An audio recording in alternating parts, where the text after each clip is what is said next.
Every woman needs to take that universal path to find self-worth, a voice, and a cherished life.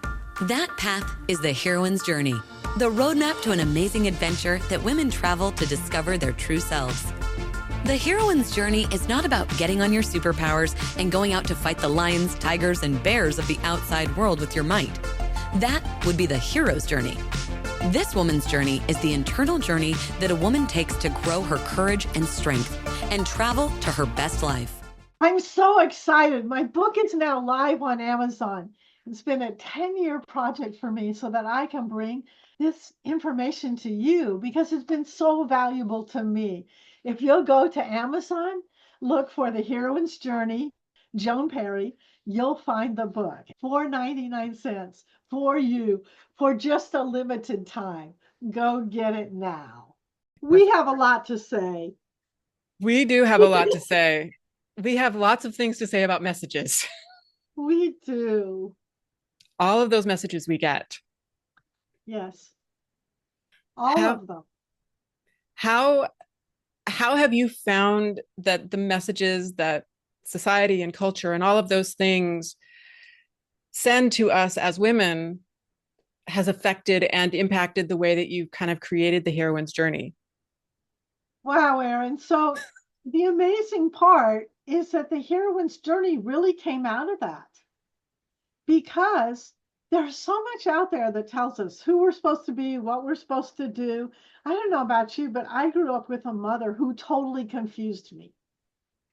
On the one hand, I always say she was the first women's liber.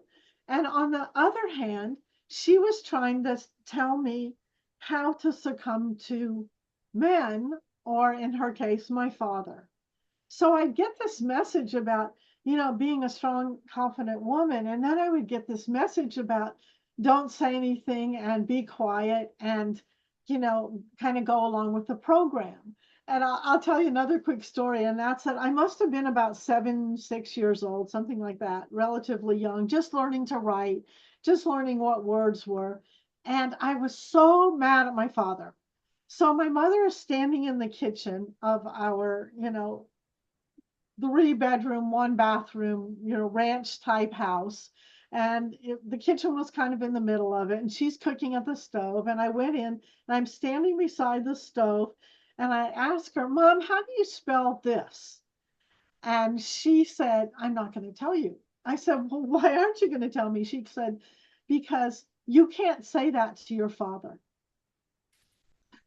I was writing a letter to my father to tell him how mad I was. My mother's telling me that she won't tell me how to spell the word because I can't do that. Right. So it's the mixed messages that we grew up with that say, you're supposed to be heroine, because we did grow up in a generation where you didn't have to be all victim. But it was a mixture of heroine and victim, I think, at the same time, which was very confusing. Yeah. Yeah. How about you?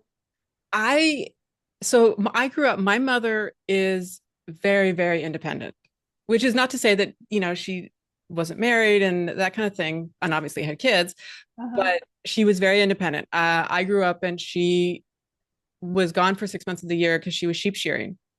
Wow, how in Washington, Oregon, and Northern California. Yeah. So she taught me from a young age that, to go out and to do the thing that you wanted to do. But I was reflecting as you were talking about the mixed message there. It's like her message was to go out and to do the thing. But I think the message about working with other people got lost a little bit. You know what I mean? Like it was very independent. It was very go, get your thing, do your thing, that kind of stuff.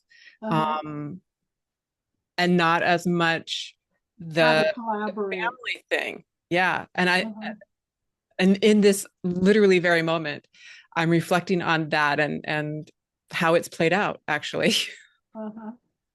Yes, because the thing is that as we grow up as women, we start to ask ourselves, what am I supposed to be? And then I think what we do is we look around to various different things. You look at your mother, first of all, maybe your grandmother. My mother had a circle of friends, so I looked at those women and what they were doing. You know, I think a piece that was missing, quite frankly, is that there are other women out there, like Eleanor Roosevelt, like, women of history, that if our schools or our, even what we read brought those stories to us, we could have been helped. Yeah. But in general, I think we look to the messages from our mothers, from our grandmothers, from the women that were close to us. And then secondly, we look to the messages that the media was delivering to us. And somehow, between all of that, we were required to say to ourselves, who am I? What am I supposed to be? What characteristics is it okay to put forth? Like, for one thing, when I went to work on Wall Street, they used to call women aggressive and assertive. And those were really bad words to be called, because it somehow meant that you weren't feminine. So now you had this conflict going on between what is feminine and what is just my natural nature to go out there and be maybe assertive and, affect the world in some fashion. Yep. And I'm sure that it was also a mixed, sorry, I was sure that it was also a mixed message, in so much as you were probably watching the men around you who were being assertive and aggressive and being rewarded for that.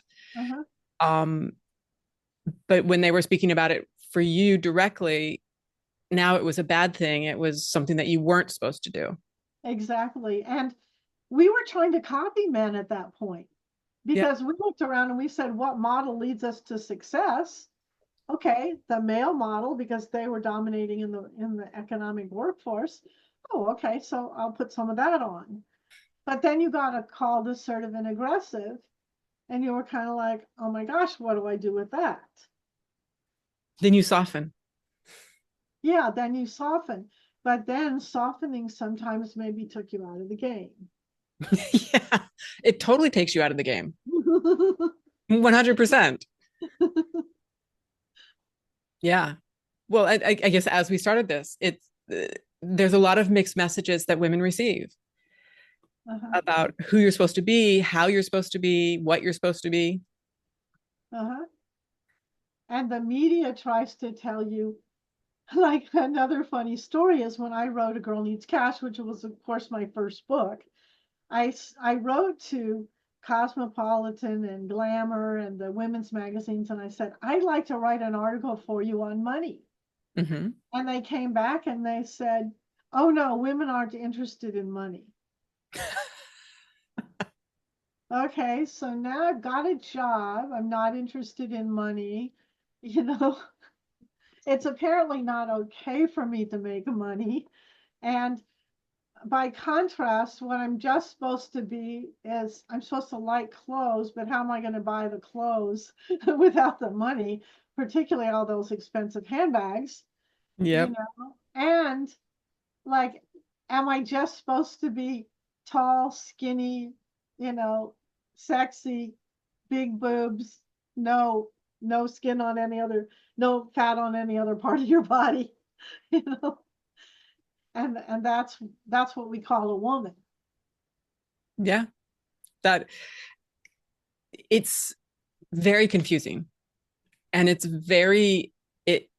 twists you in knots, like trying to follow each of the messages that you receive and figuring out how to fit yourself into each one of those boxes. That's right. So how did you figure it out for the heroine's journey, or I guess for your journey, actually, because you were the start of that? Yes, that's right. I think what I'd like to say is that the heroine's journey finally tells us who we want to become as women. And I think what the distinction that's so well made in the heroine's journey is that it's not the hero's journey. As you pointed out before we started this call, I often say I got to the top of the ladder, but the ladder was in the wrong building. And that's because I followed the hero's journey. Yeah. And I played around for so many years with, am I supposed to be assertive? Am I supposed to make money? If I make money, can anyone love me? Because I can take care of myself. Is it okay for me to own assets and be the strong, capable woman that I want to be? Well, on the other side of that coin, I don't want to be lonely. So, I don't want to stand out so much that I don't surround myself with people who love me. So there were all these questions that kind of went on where I asked myself, and then I went through the trials and tribulations that not understanding your identity will bring. And one of those was divorce. And Yeah. so my heroine's journey became a radical, smush onto the path of the heroine's journey, as all of a sudden, all these pretenses and confusion and everything that I tried to make up and live within, all of a sudden, when you hit the crisis and challenge stages, none of that matters. Yeah. Yeah. What do you feel like was the first message that you kind of kicked to the side?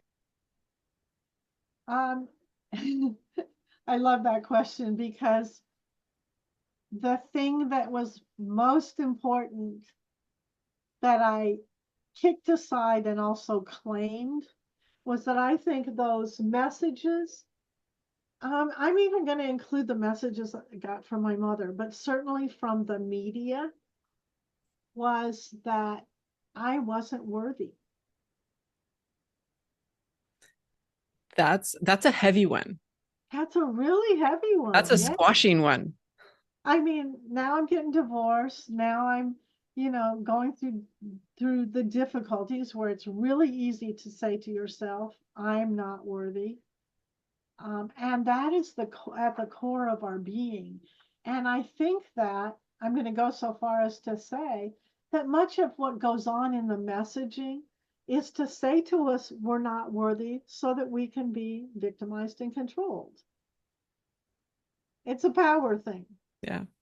I do think that, like, for our generation particularly and before, that women's worthiness was found through the person that you were in a relationship with, your husband or your father or your, that kind of thing. Um, Luckily, it is changing now. Um, Uh-huh. and so people, I shouldn't even say people, women are starting to own their own worthiness, or feel their worthiness outside of the relationships that they have around them. Right. And worthiness has to be more than, do I have the perfect body? Do I wear the right stuff? Do I show up in the right places? When you hit the crisis and challenge stages of the heroine's journey, none of that matters. You just got stripped to the middle of the onion. Yeah. The layers just come flying off because now you're down to survival mode. You're down to perseverance. You're down to like, I gotta make it or fall off the planet. And it was really in that moment where I had a very defining moment where I said to myself, if it all goes away, what is left? And the answer that I got back was you. And that's huge because with you, which is where, when we're talking about women and their identity, it's you that is the start of it. That is the journey, the start of the journey of you. Yeah. And then suddenly you start to ask yourself new questions, number one. And do I want to be influenced by all this messaging? Do I want to be told who I am by the media, by, Your friends and all family. our friends and family? Yeah. Do I want to be told who I am? Yeah. And at that point, as I fell because of the crisis, and they wanted to tell me, do you know the person in your life that is your worst narrative? Have you ever ran across that person who wants to I tell narrate myself some really I tell myself some really interesting stories. who wants to narrate the worst in you. Unfortunately, those people generally show up at your worst moment. So it's a double whammy. It's really a call to action at that point to say, I had this just screaming voice inside of me that would say, you do not know who I am.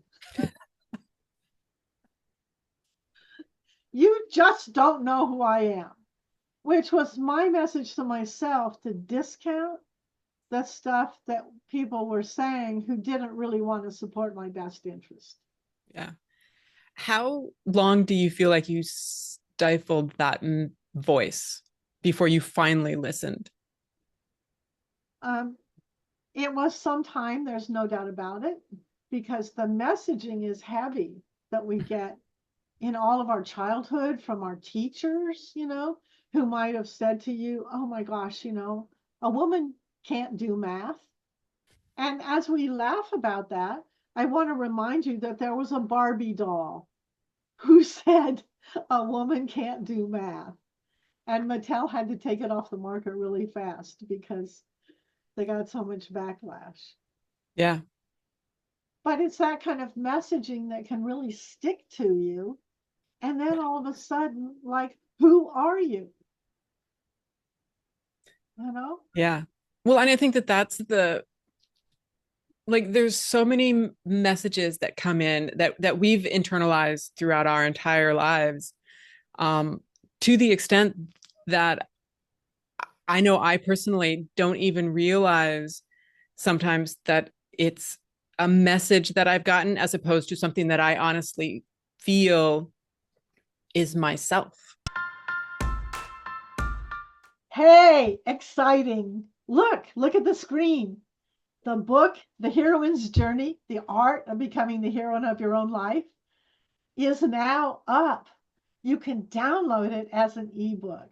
I got something really special for you too. The ebook is at 99 cents for the next 2 weeks. It's a special offer to our inner circle. Those of you who are listening to the great journey that we're talking about on our podcast every week. The book takes you into the understanding of the heroine's journey and your journey. And once you've read the book, we'd love for you to come back and tell us about how the heroine's journey is working out for you. Please write us a review. In the meantime, The Heroine's Journey on Amazon for 99 cents for you for just a limited time. Go get it now.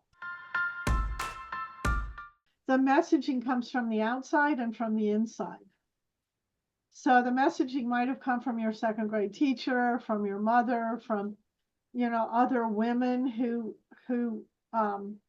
told you who you should be, from the media, but it also can come from messages that you grab onto and generate from within.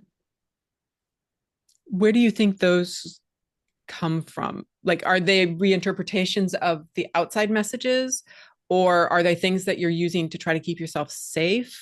Or I think they're messages that you're using to try to keep yourself safe and secure. Like, I can't speak up. And really what you're saying there is that it's going to take courage and strength, and I'm going to have to be bold. And maybe I'll just be feminine and be quiet.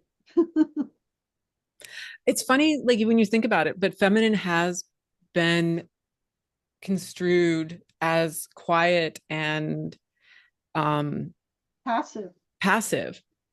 But in reality, and I don't remember where I heard this analogy, but in reality, like women in their femininity are the storm. They are the wind, the rain, the bold. Yeah. And maybe somewhere along the line, somebody, maybe male, decided that was too scary. Yeah, possibly. It was a way to subdue us. Or maybe not scary, but it wasn't as controllable. Exactly. But the danger of it is it's not our full expression. Yeah. Well, and it becomes I think it also then becomes an issue, again, going back to the internal messages that we tell ourselves with when you perpetuate a cycle, the cycle becomes self-perpetuating. Like whether it's the messages or whether it's I can't speak up or I'm not supposed to do that. I'm not good at math. When you keep repeating the messages so much that you don't even know that you're repeating them anymore, then you lose the fire and the storm and the wind that you are. Exactly. And something close to your heart is that I'm a little older than you are, and in my early years, there were no opportunities for girls to play sports. Yeah. You are very passionate about women and sports and the activities and the confidence and the strength that all of that is brought to us. Yeah. So that was early messaging I got. Now, I've always been defiant of the messaging. So, early on, I was Illinois State diving champion. But the point is that there were circumstances as well that caused us to, have messaging. Girls don't play sports. Girls don't, Yeah. get on all kinds of different things. Fortunately, much of that has changed, but not enough yet. Yeah. Well, and if you think about it, it was literally within my lifetime Yes. that, I think I started playing basketball when I was in fifth grade, which I think that would be about 79. And that corresponds to about the time that Title IX and that kind of stuff started to roll out. It did, yeah. So I am directly the beneficiary of that opportunity. Yes. And that change of message. That change of message. And that change of message has impact on the whole rest of your life. 100%. I identify myself as an athlete, and that could have totally been taken away from me if I had been born a little earlier. I'll tell another story, and that's that when I was in college, I had a professor, and the professor was my English professor. And I really liked him for some reason. And he said to me, Joan, you are a writer. You are a beautiful writer. And I was like, no, I'm not. I'm a biology student. And he just kind of looked at me and shook his head, and I was like, but that was the message I'd gotten because I'd watched my father be successful and he was in the health field. So I internalized that as being a path to success. Now, that's an example of I climbed to the top of the ladder, but the ladder's in the wrong building. Anyway, fast forward, I wrote a book and I took it back to him and I said, Dr. Consolo, you were so right. Look, I wrote a book.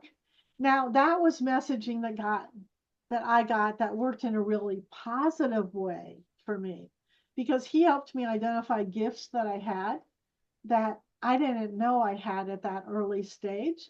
And if he hadn't warmed me with his heart and touched me as he did, I might have passed right over that. But the fact that I took that one on turned out to be a really good thing. And then you did a second one. But I feel like that springs directly out of your first book of owning your ability to write and getting reaffirmed with that. Yes, because the basic premise of the heroine's journey is we're championing women to go to their joy, prosperity, and freedom. Now, any messaging that gets in the way of that doesn't allow a woman to blossom to her fullness. Yeah. And heaven knows that the journey as we've described it is the journey where we claim our self-worth and our voice. Because on that internal journey, we have the path to joy, prosperity, and freedom. Did you ever feel like the messages were going to overwhelm the path? I think they often overwhelm the path. Even once you understand the heroine's journey and the path and the 13 steps and all that, I think they're coming to us all the time. But I think two things happen. One is you can discern better from the inside. When somebody says something to me now that is like diminishing in some way, I think not so much. And the second thing is that I purposely surround myself with women who I consider to be heroines. You know, the victim woman, the woman who hasn't decided to stand up fully for herself yet, that woman is not nearly as much fun to be with. But surrounding ourselves with heroines who do have a strong sense of themselves, who are on their own journeys to joy, prosperity, and freedom, that's where all of us can support and enable one another to grow to our best selves. Yeah. It's I think it's one thing that is innate for women is the desire to be in a group, in a collaborative, uplifting group. And when you can encircle yourself with other women, other heroines who are doing the same, like everybody lifts themselves even higher. Everybody goes higher, thinks bigger, thinks more. There's more laughter, there's more excitement, there's more fun, there's more generosity. That's the path of the heroine. The heroine is not staying stuck in the middle of the road. The heroine's saying, okay, I don't really know what to do next, but who could I ask? Who could encourage me? Who did you find was the biggest encouragement for you when you were just starting on this path?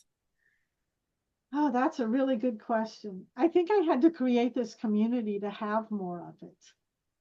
Because I think what I found in the crisis and challenge stages is that I'm going to go back to what you said earlier. I stood up and looked around, and I've been such a soul traveler that there weren't people in my life. I remember thinking at one point when I was getting divorced, I don't even know anybody that I could go sleep on their couch. Ouch. And what I realized was that was my issue. Mm-hmm. There were things on the heroine's path that were my issues. And we pretty well define them in the work that we teach. They were my issues about what I was telling myself about myself. They were my issues about the people I was surrounding myself with without discerning people. There were my issues around some physical things that were going on in my life. Namely, I was married to a man who was physically abusive. That was a big one to start with. And there were issues around financial stuff, because as soon as you hit the crisis stage, you're like, oh my gosh, how much money is in my checkbook? So it really brought up these cornerstones that we teach in the heroine's journey that are foundational to that inner structure that we're talking about, that really enables you into your fullness. Well, and I know, because we've kind of talked about it, but I would love for you to tell all of them again, probably. Like, finding your stability is just the first step. And the cornerstones that you're talking about, the 4 cornerstones that you were just talking about, are sort of the cornerstones to finding your stability.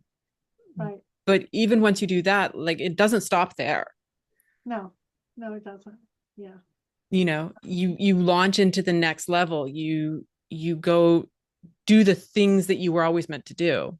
That's right. Right.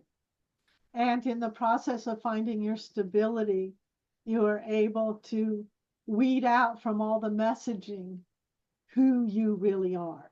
Because the heroine's journey calls you to ask new questions. It says, if I own this life, what do I want it to look like? Yeah.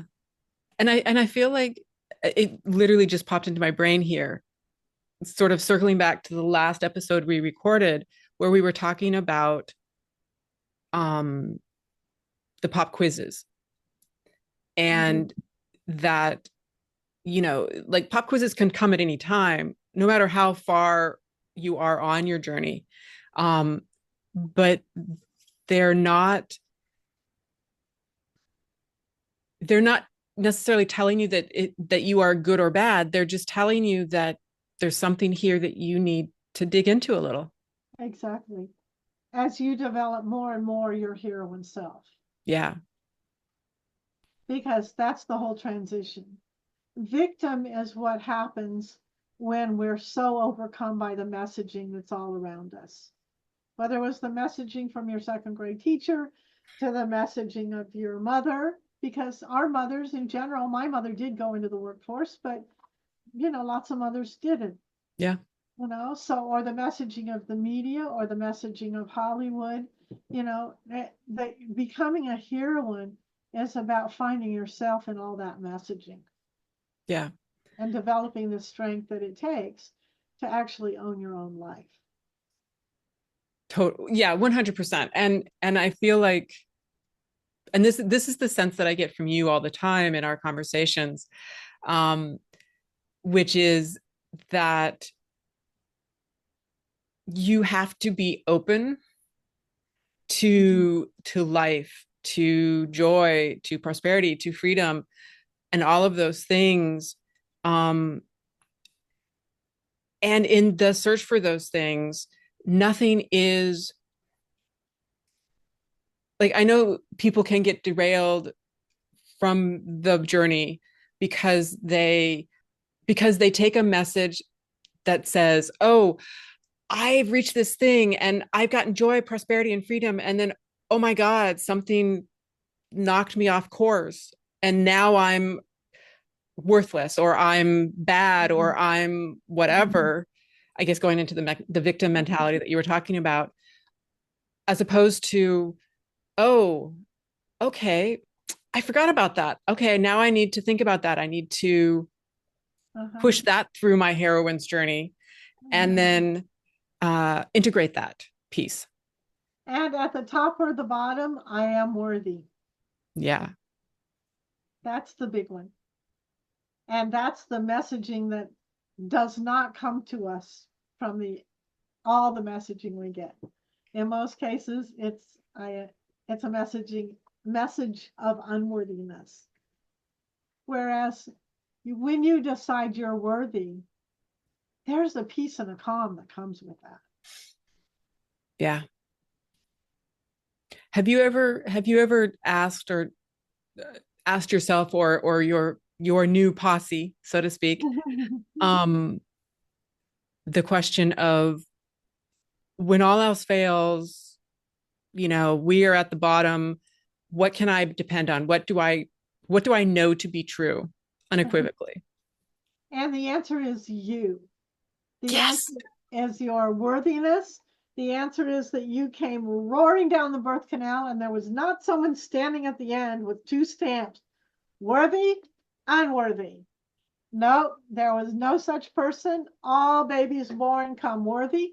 They come fully equipped with gifts and talents and a variety of other things, and legs on the ground to run. Amen. It's the messaging that screws that up. Yeah. Which is why we have to be so aware of it. And as heroines, decide we own our own lives, and what messaging am I going to listen to? I could have listened to the message that said in my own brain, I'm a biology student. I didn't. That got overrun, thankfully, by a message that I held on to that said, no, I'm a writer. Writing a book's been one of the most fun things I've ever done in life. Like, Really? I really enjoy it. I do. Like, Erin, I'll no more get this book done than I'll be saying, okay, I already know what my next book is, you know? But the messaging that comes up for me too is, can I write another book that is as good as the one I just finished? Because I'm very proud of it. I think it's big and it's bold. And I don't know. Could I do it again? I don't know.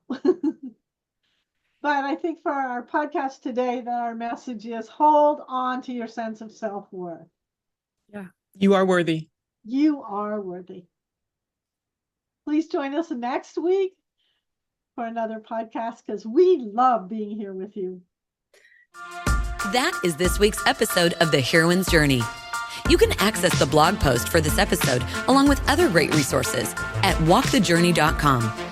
Also, get your free ebook at walkthejourney.com so you can say goodbye to just surviving and turn into thriving.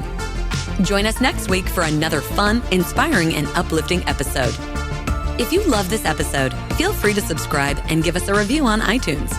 Stay in touch on other social media platforms, Instagram and our Facebook group, both at The Heroine's Journey LLC. Until next time.